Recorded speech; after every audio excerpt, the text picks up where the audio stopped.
Efésios capítulo 2, versículo de 1 a 6, está escrito dessa forma: E vos vivificou, estando vós mortos em ofensas e pecados, em que noutro tempo andaste segundo o curso deste mundo, segundo o príncipe das potestades do ar, do espírito que agora opera nos filhos da desobediência, entre os quais todos nós também antes andávamos nos desejos da nossa carne, fazendo a vontade da carne e dos pensamentos, e éramos por natureza filhos da ira, como os outros também. Mas Deus, que é riquíssimo em misericórdia, pelo seu muito amor com que nos amou, estando nós ainda mortos em nossas ofensas, nos vivificou juntamente com Cristo. Pela graça sois salvos. E nos ressuscitou juntamente com Ele, e nos fez assentar nos lugares celestiais em Cristo Jesus. Amém? Pai amado, essa carta que Paulo escreveu à igreja que estava na cidade de Éfeso, por isso que chama Efésios, é uma carta destinada aos Efésios, foi a primeira carta que Paulo escreveu quando ele se encontrava na prisão. Paulo, ele passou um período preso, depois de ter viajado muito, ter pregado o evangelho em muitos lugares, e essa foi a primeira carta que Paulo escreveu dentro da prisão. Ele estava preso, uma prisão em Roma, e ali naquele lugar era uma prisão domiciliar, ele ficava ali acompanhado por soldados, havia uma permissão de pessoas visitarem a Paulo naquele lugar. Paulo, ele poderia escrever essas cartas e enviar pela mão de pessoas, e mesmo dentro da prisão, Paulo, ele fez uma obra tremenda. Primeiro que ele escreveu muitas cartas, que talvez se ele não estivesse preso, essas cartas não teriam sido escritas, porque ele estaria pregando, ele estaria evangelizando, ele estaria fazendo uma obra, e talvez hoje nós não teríamos essas instruções dessa forma. É óbvio que se Deus quisesse registrar essa palavra de uma forma ou de outra, ele ia usar alguém, ele ia fazer alguma coisa. Mas foi graças a esse período na prisão que Paulo escreveu algumas epístolas. E essa é uma daquelas epístolas que nós olhamos para ela, que fala muito ao nosso coração, e você lendo, se você não sabe que ele está preso, você nem acredita. Porque ele escreve com liberalidade, com uma alegria no coração, falando sobre a graça, sobre o poder de Deus, o amor do Senhor por nós. Nós vemos Paulo aqui ensinando coisas preciosas para a nossa vida, coisas magníficas. E, obviamente, nós começamos aqui a leitura no capítulo 2, mas isso que nós estamos lendo aqui no capítulo 2, ele está atrelado à introdução do capítulo 1. Paulo, ele fala lá no capítulo 1, Paulo, apóstolo de Jesus Cristo pela vontade de Deus, aos santos que estão em Éfeso e fiéis em Cristo Jesus. A vós, graça e paz da parte de Deus nosso Pai e do Senhor Jesus Cristo. Aí no versículo 3 ele começa a falar: Bendito Deus e Pai de nosso Senhor, o qual nos abençoou com todas as bênçãos espirituais nos lugares celestiais em Cristo. Aqui no versículo 3, ele está bendizendo ao Senhor. E presta atenção, é um homem que está preso. Ele está preso porque pregava o evangelho, ele estava preso porque ele proclamava a Cristo, o Senhor Jesus sendo Cristo. Ele foi preso por isso. Ele seria naquela situação, ele teria tudo para estar reclamando, para estar se queixando, para estar dizendo coisas ruins, falando da sua má sorte, ou talvez falando que Satanás colocou ele na prisão. Ele estaria reclamando, mas não, aqui ele fala: Bendito Deus e Pai do nosso Senhor Jesus Cristo, o qual nos abençoou com todas as bênçãos espirituais nos lugares celestiais em Cristo. Paulo, ele começa falando isso, ele começa bendizendo a Deus, reconhecendo que Deus, ele nos abençoa com todas as sortes de bênçãos espirituais nos lugares celestiais em Cristo. Então existe algo que é chamado de lugares celestiais. É isso que é o foco do que nós vamos falar hoje. Existe um ensino aqui pela parte de Paulo, uma revelação do Espírito de Deus, que existe um lugar, uma dimensão diferente da nossa, que eles chamam de lugares celestiais. E ele fala que Deus nos abençoou com toda a sorte de bênçãos espirituais que há nesse lugar. Então Paulo começa com essa carta apresentando para nós uma realidade além da nossa compreensão natural, que existe lugares celestiais, e naqueles lugares celestiais existem bênçãos espirituais, que Deus nos abençoou com elas. Esses lugares celestiais, obviamente, não é o céu físico, não é o lugar onde nós vemos a atmosfera, as estrelas, não. Os lugares celestiais é uma região espiritual.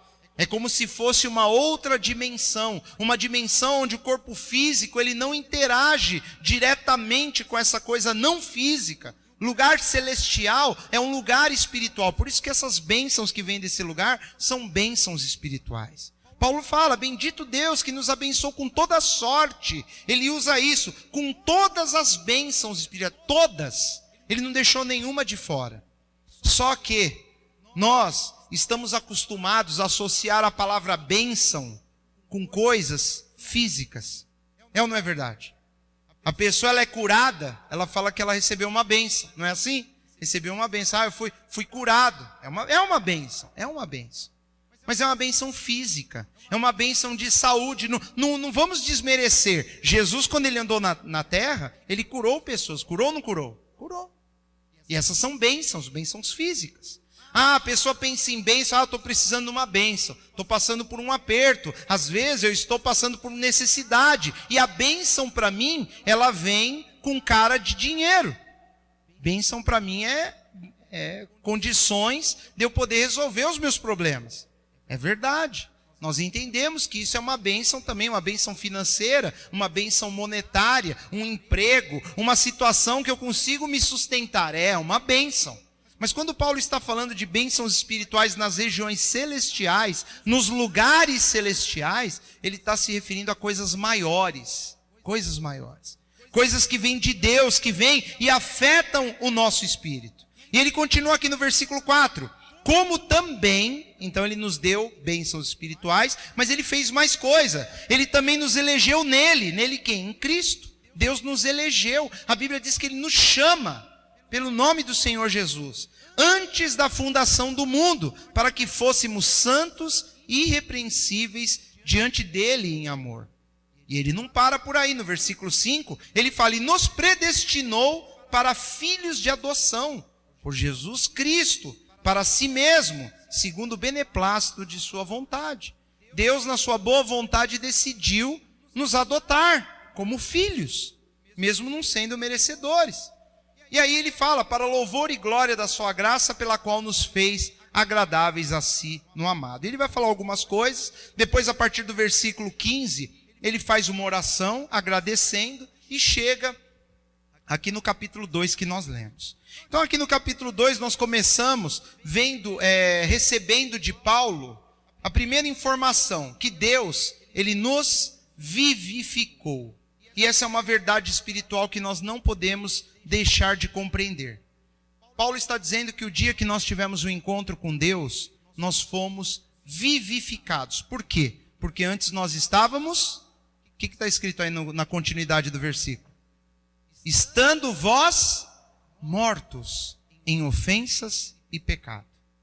Já viram aqueles filmes que tem um zumbi, o morto-vivo? Morto-vivo, ele morreu, mas o corpo dele continua vivo. E geralmente morto-vivo, para continuar naquela condição de morto-vivo, o que ele tem que fazer com as pessoas que não estão mortas-vivas? Ele tem que matar, não é assim que funciona no filme? O morto-vivo tem que matar outros. Em alguns filmes eles têm que, geralmente é comer cérebro, não é assim? Que tem que comer o cérebro da pessoa normal. Aí a pessoa que é atacada por um morto-vivo, ela se torna o que depois? Outro morto-vivo. Paulo está falando assim, vocês estão vendo esse monte de zumbi de filme? Antes de termos o encontro com Cristo, nós somos isso. Somos mortos em ofensas e pecados. Mas isso é espiritualmente. Como assim? Como que eu era morto antes de entregar minha vida para Jesus? Eu andava, eu falava, eu tinha minha vida, eu casei, enfim, eu trabalhei, eu fiz um monte de coisa. Eu andava de bicicleta, eu ia na praia, dirigia, mas a Bíblia diz que nós estávamos mortos em ofensas e pecados. Antes da pessoa ter um encontro com Cristo, Deus olha lá do céu e ele vê mortos. Mortos. Por isso que eu usei a imagem do morto-vivo. Por quê? Porque a pessoa está andando, Está falando. Antes da pessoa ter uma entrega total a Cristo, ela até fala, ela até anda, ela até vive, entre aspas. Mas aos olhos de Deus ela está morta. Todos nós, antes de termos um encontro com Cristo, nós estávamos mortos em ofensas e pecado. É assim que Paulo fala. E esse é um dos mistérios do Evangelho. Cristo, ele nos vivificou. E essa é uma verdade espiritual que ela não pode ser negada. Se nós não crermos nisso, nós não somos dignos de recebê-la. Não, eu sempre fui uma pessoa muito viva. Eu dava risada. Eu me diverti muito na vida. Eu fiz tudo o que eu quis. É um morto vivo. Aos olhos de Deus está morto. Morto, não tem vida. A Bíblia diz isso. Nós estávamos mortos. Eu era um morto vivo. Eu estava vivendo por viver. Na realidade é assim mesmo. Nós vivemos sem termos um objetivo específico. Nós queremos nos dar bem na vida. Nós sonhamos com coisas. Eu vou fazer isso. Quando eu tiver isso, eu vou fazer aquilo. Quando eu conseguir conquistar tal coisa. Vida de morto, morto. Por mais que tenham sonhos, aspirações, projetos, vai aqui, vai ali, eu vou tirar férias e viaja, e conhece lá, vou para o Rio Grande do Sul, eu vou para a Argentina, enfim. Se ela não tem Cristo, ela é um morto-vivo, ela é um zumbi que está andando por aí. Todos nós, Paulo diz, Cristo nos vivificou. Ele nos traz a verdadeira vida. Porque estando vós mortos em ofensas e pecado. E Paulo vai explicar. O que é uma ofensa? O que significa ofensa? Alguém sabe? Tem a ver com o quê? Ofender. Quando você faz algo que afeta outra pessoa. A ofensa, ela afeta alguém. Eu faço algo que deixa alguém triste, alguém chateado, alguém incomodado, a pessoa fica brava comigo, enfim. A ofensa, ela é algo que nós fazemos que atinge alguém. E a Bíblia diz que nós estávamos mortos, em primeiro lugar, em ofensas. Ofensa contra quem? Contra Deus. A Bíblia nos mostra, em outros lugares, Paulo fala que nós éramos inimigos de Deus. E aí quando a Bíblia diz que antes de ter esse encontro verdadeiro com o Senhor Jesus, nós éramos inimigos, a pessoa fala, imagina, eu sempre busquei a Deus. Imagina, eu rezava, imagina, eu tinha lá meus momentos e falava, Deus, me ajuda, mesmo que chama outros nomes. A pessoa acha que está chamando ao Senhor. Muitas vezes nós usávamos outros nomes. Minha Nossa Senhora. Não sei quem, um monte de nome. O nome de Jesus mesmo, quando saía era por um acidente, não era fato, um clamor. E a Bíblia diz que nessa época nós éramos inimigos de Deus. A Bíblia diz isso. Por mais que nós achávamos, que nós sentíamos, que nós tínhamos um relacionamento com Deus, ou de alguma forma nós buscávamos, a verdade do Evangelho mostra que nós éramos inimigos de Deus.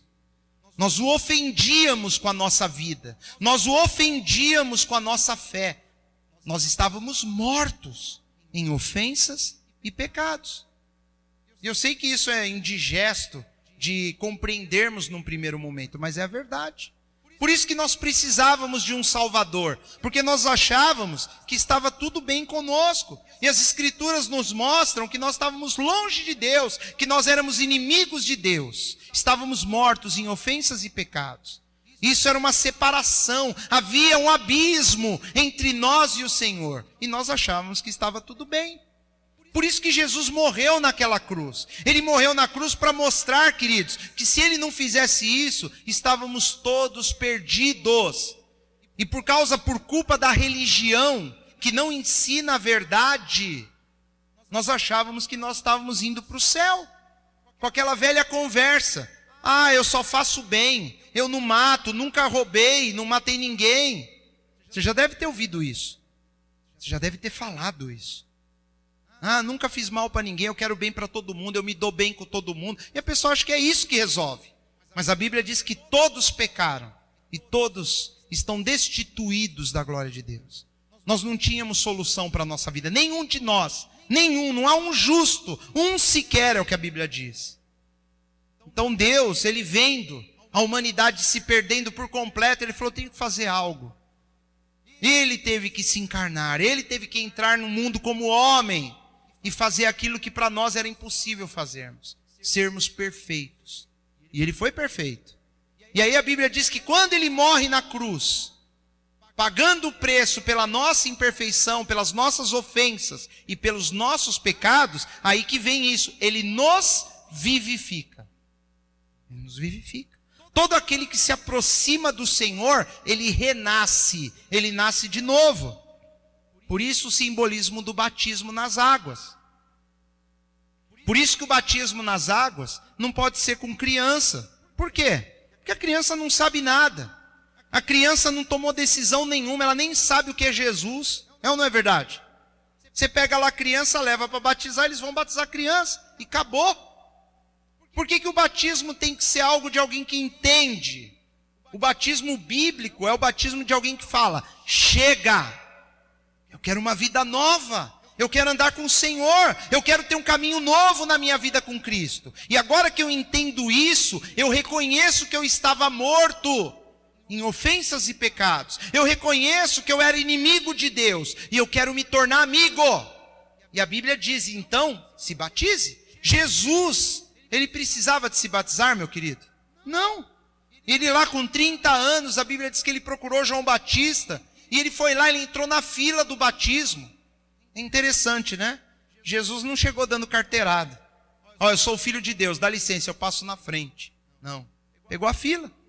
Esperou a vez dele, né?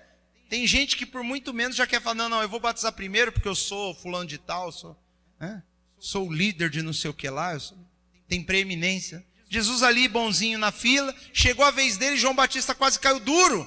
Falou: Senhor, eu que preciso ser batizado por ti, o Senhor vem a mim? Não, imagina, não vou. Não.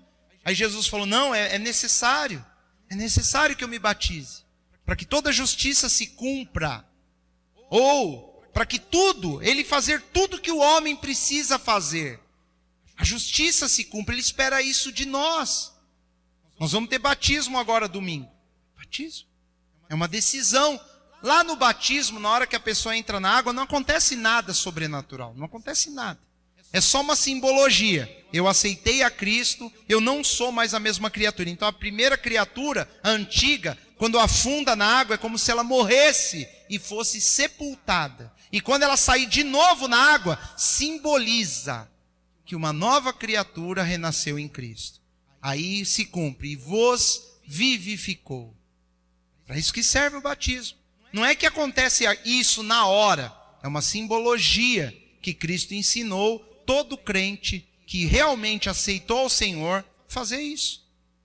Vos vivificou. Por quê? Porque estávamos mortos em ofensas contra Deus e pecados. Pecados são delitos. Delitos. A nossa vida ofendia a Deus. Até o dia que nós tivemos um encontro com Jesus. A Bíblia fala, inimigos. E enquanto eu não tenho essa plena consciência e revelação de que a minha vida sem Jesus, ela é uma ofensa, uma afronta ao Senhor, enquanto isso não acontecer, não há conversão. A conversão acontece quando a pessoa olha para dentro de si mesma e ela vê a miséria espiritual que habita dentro dela. E aí ela reconhece, realmente, eu sempre fui inimigo de Deus. Mesmo achando que eu estava buscando, oh Deus, me ajuda. Naquele momento, sem Jesus, na tua vida, do jeito que a Bíblia ensina, ali, Deus não estava podendo te ouvir. Mas talvez na sua infinita misericórdia, Ele até algumas vezes deu mostras da sua existência. Ele mostrou que Ele era Deus. Ele nos socorreu, Ele nos estendeu a mão, porque Ele é Deus, porque Ele quer o nosso bem, Ele nos ama. Por isso que aqui diz, desde a fundação do mundo, lá em capítulo 1, versículo 4, Ele nos elegeu nele, antes da fundação do mundo. Antes. Ele queria que nós nos achegássemos a Ele. Mas antes de nós entregarmos a nossa vida ao Senhor Jesus, e fazermos uma aliança com Deus de verdade, não é conversa fiada, não é blá blá blá, não. Antes de haver essa aliança verdadeira com Cristo, a Bíblia diz que nós estamos mortos em ofensas e em pecados. Ainda que nós andamos, ainda que nós respiramos, ainda que nós falamos. A Bíblia diz que nós somos inimigos do Senhor, nós o ofendemos todos os dias, enquanto não há essa aliança. Porque através dessa aliança com Cristo, Ele nos vivifica. Nós passamos de mortos para vivos. Nós passamos de ofensores, inimigos de Deus, para amigos e filhos. Nós passamos de pecadores para justificados. E a Bíblia chega ao ponto de falar que Deus, Ele nos santifica. E nós somos considerados por Deus santos. Santos. Por isso que não pode ter essa questão da pessoa olhar, o santo ali, intercessor. Não existe isso. A Bíblia diz que aquele que se achega ao Senhor e tem uma aliança com Ele, esse é santificado. E não tem nenhum intermediário entre Deus e os homens a não ser o Senhor Jesus. Só Ele. É o único nome que tem poder, é o único nome que pode ser invocado. É Ele que morreu por mim e por você. Ele que acreditou que nosso coração um dia seria dele. Foi Ele que veio nos buscar. Não foi outra pessoa. Não existe mais ninguém fora de Cristo. E aí ele continua aqui no versículo 2. Como é que nós andávamos antes de termos essa aliança com Jesus? Ele fala, em que noutro tempo andaste segundo o curso desse mundo. Como assim? Do jeito que o mundo é, o que o mundo faz. Antes, nós éramos iguais a qualquer pessoa que não tem uma aliança com Jesus. Falávamos as mesmas coisas. Acreditávamos nas mesmas coisas. Andávamos segundo o curso desse mundo. O mundo, ele vai para uma direção. A Bíblia ensina que a nossa direção é contrária. É difícil você andar na contramão. Nem recomendo. Mas você já passou em algum lugar assim, que tem muita gente andando e as pessoas andam todas num sentido, e você tenta ir no sentido contrário, como é difícil? Já aconteceu isso com você? Uma saída de um cinema, está toda aquela multidão saindo, você esqueceu um negócio, você quer voltar. Alguém vai parar para você voltar e entrar de novo pela saída? Calma aí, eu esqueci um negócio. A multidão está vindo. Você vai ali, vai trombar com um e é capaz de tomar um safanão. Se você encontrar uma pessoa mais destemperada, né, para não falar ignorante, o cara vai te dar sai daqui, pof, né, no meio da orelha. Cara louco, está vindo na contramão, não é? As pessoas vão reclamar, vão falar, ei, meu Deus, né? A pessoa... É isso que acontece. Quando você começa a entender a palavra de Deus, se prepara, meu irmão, você vai andar ao contrário da multidão, e você vai começar a trombar com um monte de gente.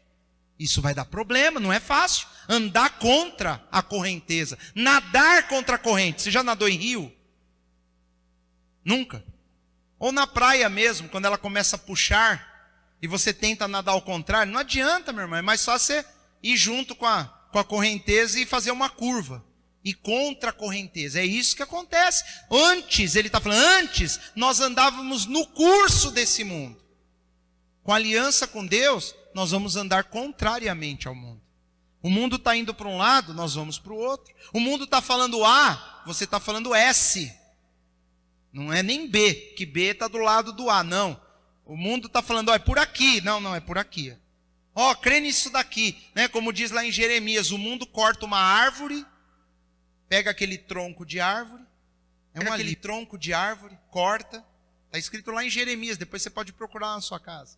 E ele pega uma talhadeira, ele pega ali um martelo, um cinzel e começa a esculpir. Aí ele faz uma imagem de um cara assim. E aí ele vai, reveste, pinta, coloca ouro, e depois o resto da madeira que sobrou, um pouco ele faz uma serragem lá para pôr no galinheiro. As lascas maiores ele joga lá no fogo para esquentar o café lá no fogão a lenha dele. Né? Não está escrito bem assim, mas é isso que está escrito. E depois o resto da madeira ele joga para acender a lenha do fogo. E depois aquele boneco que ele fez, ele se ajoelha diante do boneco e fala, esse é meu Deus. A Bíblia diz isso é insano. A pessoa não reflete no que ela está fazendo. A mesma madeira que deu lenha, que virou serragem, que isso, aquilo. Ele faz um boneco lá e... Isso, queridos, é inimizade com Deus. Isso é um abismo que separa o homem. E o mundo é assim. O mundo crê nessas coisas e não só nessas. O mundo crê numa série de coisas que nos transforma em inimigos do Senhor. E a Bíblia diz que Cristo ele veio para nos vivificar, para trazer vida de verdade. Vida e vida em abundância, como ele diz. Em que noutro tempo andaste segundo o curso desse mundo. O mundo, ele vai numa direção que não é a de Deus. Jesus falou que nós temos que nos esforçar para entrarmos pela porta estreita, porque larga é a porta que leva à perdição, e são muitos que entram por ela, muitos. E ele fala, e como a porta, a verdadeira, é estreita, são poucos que acertam por ela. São poucos. A gente escuta lá fora, falar, todo mundo é filho de Deus. A Bíblia não diz isso não. A Bíblia diz que aqueles que o receberam, foi-lhe dado o poder de se transformarem em filho de Deus. Quem recebeu a Jesus. Não é todo mundo filho de Deus, não. Se eu não tiver Jesus como Senhor da minha vida, eu não sou filho dele. Não é o que a Bíblia diz. Ser filho é ser filho. E o filho reconhece o pai como pai. Ele não tem um monte de pai, um monte de mãe, não. Ou é filho ou não é. É o que ele diz. O curso deste mundo. Só que o mundo, ele funciona segundo uma entidade espiritual. Que ele fala aqui, ó. O príncipe das potestades do ar. O que é uma potestade? É um poder. Potestade é nomes dado a batalhões, exércitos, grupos de força, grupo tático. Estou usando jargões militares e policiais. No exército, nós temos o exército, é uma potestade, é um grupo de pessoas, uma força para combater, combate.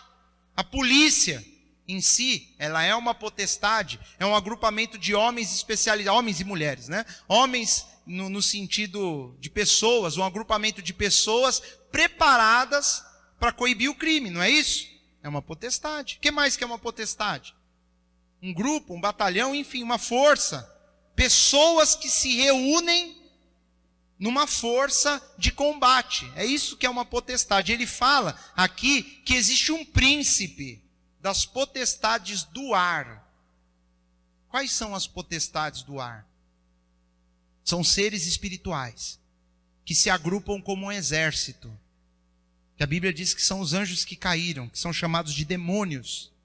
Os demônios atuam no mundo, o curso do mundo, ele funciona segundo o príncipe das potestades do ar. Isso não é invencionice, isso não é algo que Paulo escreveu para deixar a igreja com medo, não. Ele escreveu isso para revelar, queridos, vocês não estão entendendo. O mundo, ele segue um curso inspirado por alguém maligno. Existe uma potestade, uma força, um exército que atua no ar. Quer dizer, você não enxerga, é invisível, é uma outra dimensão. E existe um príncipe. A palavra príncipe significa líder. Ele tem um líder da potestade do ar. O mundo segue esse líder. É isso que ele está falando. Ele está falando que antes de nós termos uma aliança com Jesus, nós seguimos esse líder. Por isso que nós somos inimigos de Deus e por isso que nós estamos mortos em ofensas e pecados. É o que a Bíblia diz. O mundo segue esse príncipe. E quem não está com uma aliança firme com Jesus, também segue ele. O príncipe das potestades do ar. Jesus, uma certa ocasião, ele falou, agora se aproxima o príncipe desse mundo que não tem nada comigo. Ele falou isso. Ele estava se referindo a Satanás. Muitas pessoas não gostam desse termo. Tem gente que tem até medo. Às vezes se fala Satanás, a pessoa, opa, fala não, que atrai, chama, querido. Ele está onde ele quiser, ele é o príncipe do mundo. Jesus disse isso, não fui eu, não foi invenção de ninguém não. Jesus, ele fala, o príncipe desse mundo. E ele fala, com a minha morte ele será julgado. Ele foi julgado na morte de Cristo. Mas ainda ele continua sendo o príncipe do ar. Porque Jesus ainda não voltou para reinar. Enquanto isso, ele é o príncipe desse mundo. O príncipe das potestades do ar. Paulo está falando, antes de você ter uma aliança com o Senhor, goste ou não, você segue esse camarada aí. Você é amigo dele. Por isso, você é inimigo de Deus. E por isso você está morto em ofensas e pecados. Lógico que Paulo está falando no passado. Estávamos. Paulo também estava. Ele era fariseu, religioso. Ele coloca, estávamos, estando vós, lógico, agora ele está falando, mas ele também se inclui. Ele reconhece. A religião não resolve nada para ninguém. Nada. Paulo era religioso, extremamente religioso. E ele fala, e quando eu tive o encontro com Cristo, eu reportei tudo aquilo como perda. Eu vi o tempo que eu perdi, eu tive aquilo como esterco, como refúgio, como escória. Paulo falou, toda a minha religião não serviu para nada, só para me deixar mais inimigo de Deus ainda. E ele fala, noutro tempo andaste segundo o curso desse mundo, do jeito que eles andam, acreditando no que eles acreditam, fazendo o que eles fazem, se emocionando com o que eles se emocionam. Quantas vezes é um novo dia, um novo tempo, fica todo mundo emocionado, né? Tem gente até que chora. O mundo se emociona com isso. No dia seguinte estão brigando lá, o cara bebeu demais, quebrou o bibelô da tia, né? Cara de fogo mexeu com não sei quem, tiro, facada. Aí o cara sai doido, bêbado, capota o carro, mas cantou a música, chorou, se emocionou. Curso do mundo. Nós não vivemos mais por essas coisas. Depois que eu encontrei a Cristo, as coisas que todo mundo acha maravilhosas, já para nós não é assim. Nós começamos a nos alegrar em outras coisas. Em coisas que estão aqui, que o mundo não entende. Porque a Bíblia diz que as coisas de Deus para o mundo é loucura. E para Deus, o que o mundo acha bacana, para Deus é loucura. Vocês estão entendendo onde entra a inimizade? E é duro, queridos, o dia que eu entendi que antigamente eu era inimigo de Deus, e eu vivia morto em pecados e ofensas, eu caí de joelhos e pedi perdão ao Senhor. E eu falei, não, Senhor, eu quero uma aliança dessa com o Senhor. E quando eu entendi que eu andava segundo o curso do mundo, seguindo o príncipe das potestades do ar, tudo que ele faz o mundo fazer, eu estava lá no meio. Chegava a ver, isso aí, junto com todo mundo. Um bando de gado indo para o matadouro. Sem saber nem onde o dia de amanhã. Depois vem a ressaca, a depressão, a tristeza. Passa aqueles momentos de alegria, a pessoa não tem objetivo, não tem um alvo, não tem uma meta. É tudo muito, estou dando tiro para todo lado. Onde acertar é lucro. Muitos sonhos vazios, longe de Deus. E ele fala, continua aí no versículo 2, segundo o príncipe das potestades do ar, que nós sabemos que é Satanás, Jesus autentica isso, do espírito que agora opera nos filhos da desobediência. Ele está falando, ainda opera, não opera mais naquele que está com Jesus, em nós que estamos com Cristo. Não, mas ainda opera nos filhos da desobediência. Quem são os filhos da desobediência? Aqueles que não têm um pacto com o Senhor. Aqueles que não têm um pacto com Jesus, uma aliança com Ele. Mas isso fui eu que criei? Não. Isso aqui é Bíblia, palavra de Deus. A palavra nos mostra isso. Ele ainda opera nos filhos da desobediência, versículo 3. Entre os quais todos nós também antes andávamos nos desejos da nossa carne. Ele está falando, não é para nós desprezarmos essas pessoas, não. Muito pelo contrário. Nós temos que ter compaixão, amor por elas, porque um dia nós estávamos lá, iguais a eles. Não é uma questão de eu e você temos, coitado deles, lá os bobões. Não, pelo contrário. Deus teve misericórdia de nós e nós não estamos mais lá com aquela turma. Eu não digo conviver, eu estou falando fazer as mesmas coisas. A nossa vida é diferente, nós não somos mais deste mundo, é o que a Bíblia diz, é o que Jesus fala. E ao invés de eu achar que eu sou melhor que eles, eu tenho que ficar desesperado, porque eles não sabem onde eles estão indo. E um dia, a oportunidade para eles vai acabar. E nós temos que fazer alguma coisa. Nós temos que interceder de alguma forma na vida dessas pessoas que ainda não têm uma aliança com o Senhor, porque elas precisam ter, assim como nós precisamos também. É muito confortável falar, agora eu estou bem com Deus, glória a Deus, deixa eu curtir aqui minha vida com o Senhor, agora eu sou filho, e eles lá fora. Não, nós temos que orar, nós temos que nos preocupar. Por quê? Porque ele fala que ele ainda opera neles. Ele fala. entre os quais todos nós também antes andávamos, nos desejos da nossa carne. O que é o desejo da nossa carne? Tudo que você queria fazer, você fazia. Simples assim. Tudo que eu queria fazer, eu fazia. Não tinha nada que me impedia, a não ser o medo de acontecer alguma coisa ruim. É assim, esses são os limitadores, não são? Você vai fazendo o que você quer, até um ponto que você fala, não, aqui eu não vou fazer porque eu tenho medo das consequências. Mas tem gente que não tem medo de nada, não é verdade? Os desejos da carne não eram motivos para nos segurar. Não, nós fazíamos. Ele faz, nós andávamos. Nós fazíamos o desejo da nossa carne e dos pensamentos. Tudo que dava na telha, quando nós não tínhamos a Cristo, nós fazíamos. Tudo, tudo. Inclusive, essa palavra carne, ela tem a ver com os desejos carnais do corpo. A pessoa fala, o corpo é meu, eu faço o que eu quero. A vida é minha, eu faço com ela o que eu quero. Essa é uma frase de uma pessoa que não tem aliança com Deus. Porque quando eu tenho uma aliança com Jesus, eu entendo que eu já não sou mais meu, eu sou dele. É o que a Bíblia diz. Eu sou dele, totalmente dele. É ele que tem preeminência na minha vida. Eu não faço mais nada por mim mesmo. Mas ele continua. E éramos por natureza filhos da ira. Paulo está falando, nós éramos filhos da ira. Que ira? A ira de Deus. Deus olhava para nós, ele nos via morto-vivo, inimigo, e o que eu tenho para você? Ira. Mas a Bíblia está dizendo que Cristo nos vivificou, nos tirou disso, como os outros também. Ele fala, nós éramos filhos da ira, éramos, passado, como os outros também são. Versículo 4, aí vem um mas, apesar de tudo isso, Deus que é riquíssimo em misericórdia, pelo seu muito amor com que nos amou, estando nós ainda mortos em nossas ofensas, ele repete, nos vivificou juntamente com Cristo. E ele fala, pela graça sois salvos. Por quê? Porque Deus é misericordioso. Ele nos tirou daquilo lá. Aconteceu algo, ele usou alguém, uma palavra, uma pregação. Eu não sei como Deus fez, com cada um aqui foi diferente. O chamado de cada um, Deus usou uma forma diferente de nos trazer para Cristo. Eu tenho alguns anos que eu ando com o Senhor. Talvez você tenha mais tempo que eu.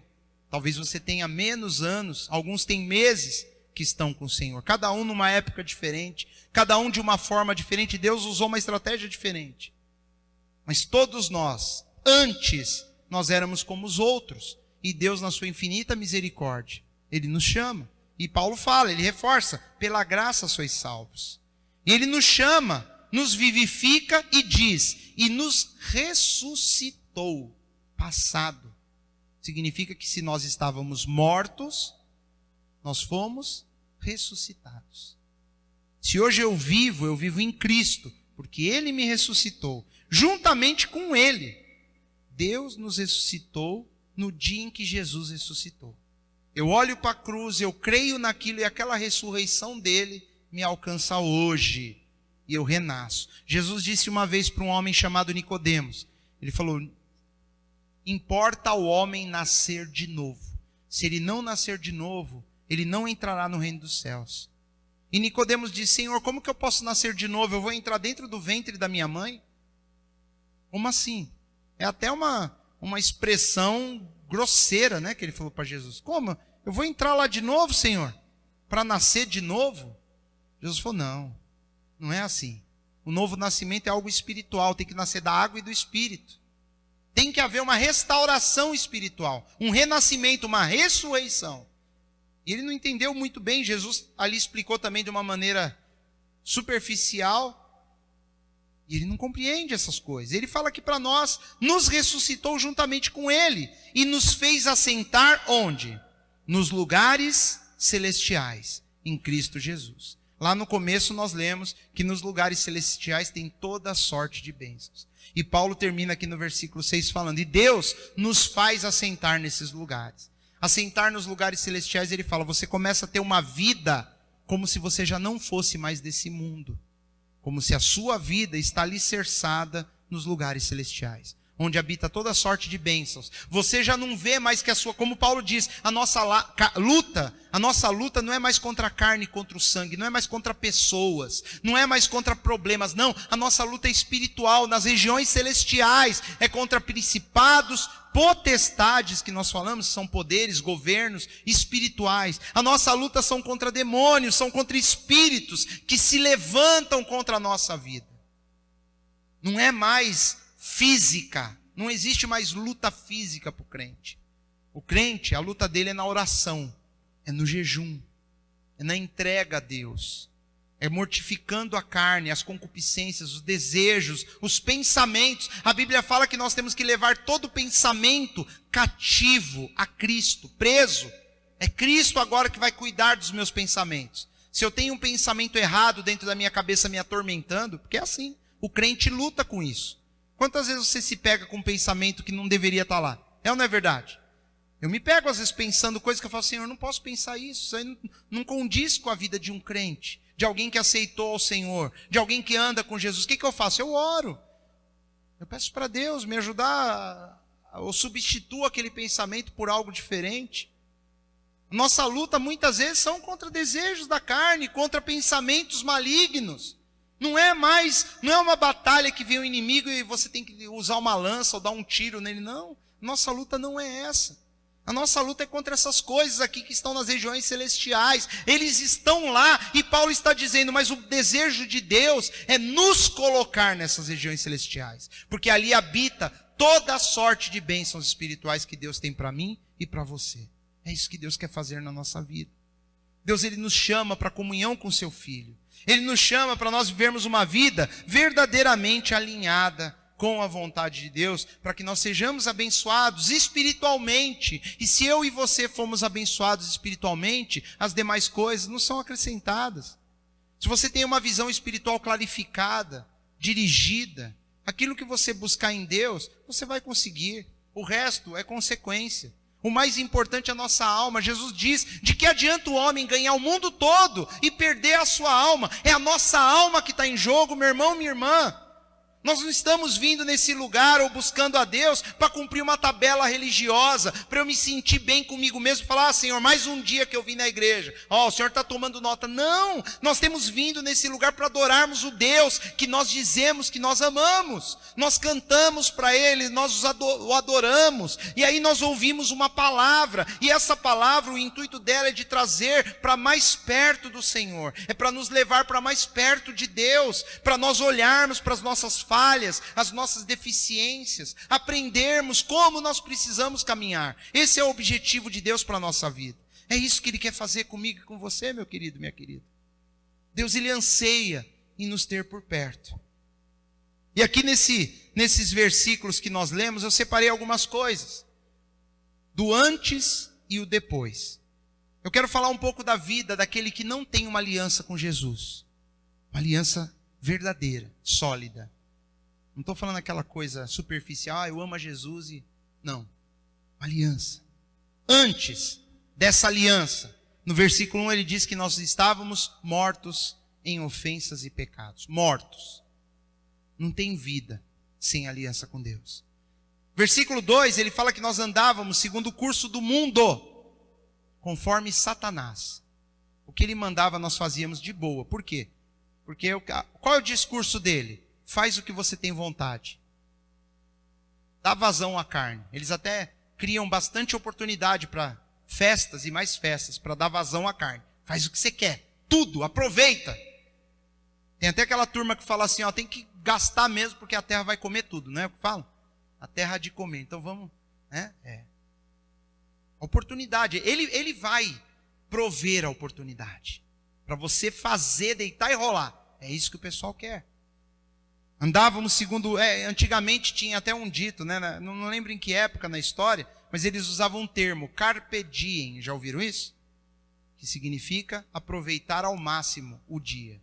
Carpe diem. Era uma meta, era uma forma de se expressar. Não, nós temos que aproveitar a vida. Você vai ouvir muita gente falando isso. Não, tem que aproveitar a vida, tem que aproveitar a vida. Isso é conversa de quem não tem aliança com Deus. Aproveitar a vida. O que é aproveitar a vida? Fazer tudo que o curso desse mundo vai dizer para fazer. Seguindo o príncipe das potestades do ar. Aproveita a vida. Esse é o discurso dele. É o discurso principal dele. Você tem que aproveitar a vida mesmo. Aproveita mesmo, ponta. Ponto. Né? Não é assim? As amigas sempre falam, isso é boba. Vai aproveitar também, faz também. Faz igual ele. Né? Ah, bobão, faz igual ela. Tá bobeando, cochilou, o cachimbo cai. Bobeou, a fila anda. Conversa do príncipe das potestades do ar. O que mais que tinha? Versículo 3, andávamos nos desejos da nossa carne, antes de termos uma aliança com Jesus. No versículo 3 ainda ele fala que nós fazíamos a vontade da carne e dos pensamentos.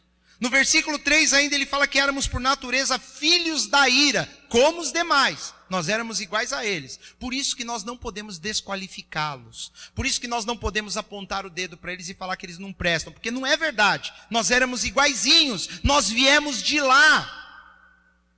Nós temos que lembrar que nós éramos aquelas pessoas. E se hoje nós não somos mais, é por causa da misericórdia de Deus. E nós temos que amar essas pessoas, e querer o bem delas, e orar por elas, até que elas também aceitem o mesmo Deus que nós aceitamos. Para que elas saiam dessa situação. Porque não é bom para ninguém isso. E no versículo 4 ele fala que Deus, naquela época, ele nos amou. Então ele ama também aquelas pessoas que ainda estão lá. Apesar de elas estarem mortas, serem inimigas, ele ainda as ama e ele quer trazer ela para a família. Mas e depois? Voltando de novo no versículo 1.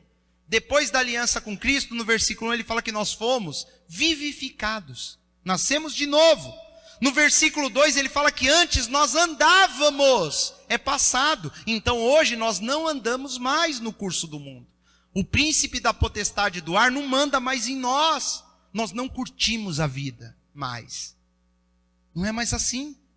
Glória a Deus. Mudou. No versículo 3, não andamos mais, porque ele diz que andávamos nas concupiscências. Não andamos mais, não somos mais aquela pessoa, não fazemos mais, não somos mais. É isso que a Bíblia está dizendo. Mas isso é por nós? É honra e mérito nosso? Não, nenhum. Tudo tem a ver com Cristo. No versículo 5 ele fala que ele nos vivificou quando ainda estávamos mortos. Então ele nos amou naquela situação. E no versículo 6 ele mostra para nós que depois que eu e você tivemos uma aliança com Deus, ele nos ressuscitou juntamente com Jesus e nos faz assentar nos lugares celestiais em Cristo Jesus. Paulo diz que Deus, ele prova o seu amor para conosco. Ele prova. Como que ele provou? Cristo morreu por nós quando ainda éramos pecadores. Ele nessa noite, ele está falando ao nosso coração através dessa escritura, lembrando que Paulo escreveu isso há quase 2000 anos atrás, e hoje essa palavra nos alcança. Paulo está falando, queridos, nós não somos mais quem nós éramos. Se nós temos uma aliança com o Senhor Jesus, nós não somos mais aquelas pessoas. Hoje, nós estamos assentados em lugares celestiais que Deus preparou para nós. E esse lugar é um lugar de bênção, um lugar de transformação de vida. Ali tem toda sorte de bênçãos espirituais que nós só vamos experimentar se nós assumirmos esse lugar em Cristo. É o que eu falei, muitas vezes nós vamos focar bênçãos imediatistas, físicas. Mas vamos focar primeiro as espirituais, porque essas são as mais importantes. O mundo está atrás dessas coisas. Fama, riqueza, poder, dinheiro, sucesso. Nós estamos atrás de outras coisas. Nós estamos atrás daquilo onde Cristo pode nos levar. E se vierem essas coisas, amém. Veio. É bom ter um pouquinho de posse, ter um pouco de conforto, é bom. E Deus ama a gente a ponto de nos dar essas coisas. Eu creio na prosperidade, eu creio na cura divina, eu creio, mas esse não é o foco. Jesus não morreu na cruz por essas coisas. Jesus morreu na cruz para que eu e você não fôssemos condenados. Para que nós não fôssemos para onde vai todo mundo que não tem uma aliança com Cristo. Ele morreu naquela cruz para que eu e você passássemos a eternidade com Ele, no novo céu e numa nova terra, onde as coisas serão todas perfeitas, totalmente diferente daqui. Foi para isso, queridos. E saiba, Jesus está voltando. Em breve. Mais rápido do que nós podemos imaginar. Em breve ele estará aí. E aquele que tiver com o coração preparado e tiver uma aliança com ele, vai ser o dia mais feliz da vida dessa pessoa. Mas a Bíblia diz que aquele que ainda hoje está morto em ofensas e pecados e ainda é inimigo de Deus, eles vão lamentar. A Bíblia diz, e todas as nações da terra se lamentarão ao ver a vinda do Filho do Homem. Esteja preparado, busque a Deus. Se você não tem certeza ainda se você tem uma aliança com Deus, busque ter. Faça de tudo. Fala com Deus, Senhor, eu quero ter uma aliança contigo. Entrega a tua vida ao Senhor. É a coisa mais sensata que eu e você podemos fazer com a nossa vida. Entregá-la nas mãos de Deus. Se você já tem uma aliança com Deus, celebre isso nessa noite. E fala, Deus, eu quero fazer algo também para ajudar que mais pessoas saiam do curso desse mundo. Para que mais pessoas saiam debaixo do domínio do príncipe das potestades do ar. Eu quero de alguma forma influenciar a vida de pessoas para que elas também tenham um encontro contigo. Elas passem a eternidade junto conosco. Façam parte da família de Deus. Isso você pode pedir, você pode decidir. Mas tenha certeza, em primeiro lugar, que você já tem uma vida, uma aliança com Cristo. E que você já foi vivificado por Ele. Amém?